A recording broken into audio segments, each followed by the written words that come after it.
धूप में आराम करती शिंगल बैक छिपकली का ऑस्ट्रेलिया में दिखाई देना आम है, लेकिन बिनुल-अक़वामी ब्लैक मार्केट में ये नादिर समझी जाती है, जहां ये एक मुनफरिद पालतू जानवर की हैसियत से महंगे दामों फरोख्त होती है। साइंसदान अब इस गैर कानूनी तिजारत को रोकने के लिए काम कर रहे हैं। वो छिपकलियों का इस्तेमाल करते हुए एक इलेक्ट्रॉनिक नाक डिजाइन कर रहे हैं जो डब्बों में छुपाए गए ऐसे जानवरों का पता लगा सकेगी। हमारी तवज्जो बू का पता लगाने पर है, और इसकी वजह ये है कि आप किसी भी तरह बंधे हों या चाहे कंटेनर में हो, आप फिर भी एक बू पैदा कर रहे होते हैं। तो जिस तरह कुत्ते जंगली हयात का पता लगाते हैं, हम इसी तरह की चीज़ तैयार कर रहे हैं।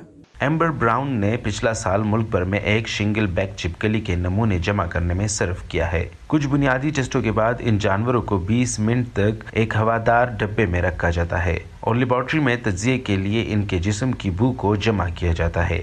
तहकीकी टीम को यकीन है कि जंगली हयात की गैर कानूनी स्मगलिंग रोकने के लिए ये इलेक्ट्रॉनिक नाक एक संग मील साबित होगी। अगर आप सिर्फ आने वाली तमाम डाक और सामान को स्क्रीन करते हैं तो इससे काफ़ी वक्त बचेगा, और इसका मतलब ये है कि हम उससे कहीं ज़्यादा गैर कानूनी जंगली हयात की तिजारत को रोक सकते हैं जो बगैर किसी सुराग इस वक्त जारी है। ये आला न सिर्फ जिंदा जानवरों को सूंघने के लिए तैयार किया जा रहा है, बल्कि जानवरों की मसनूआत का भी सुराग लगा सकेगा जिनका इस्तेमाल अद्वियात और ज़ेवरात के तौर पर होता है।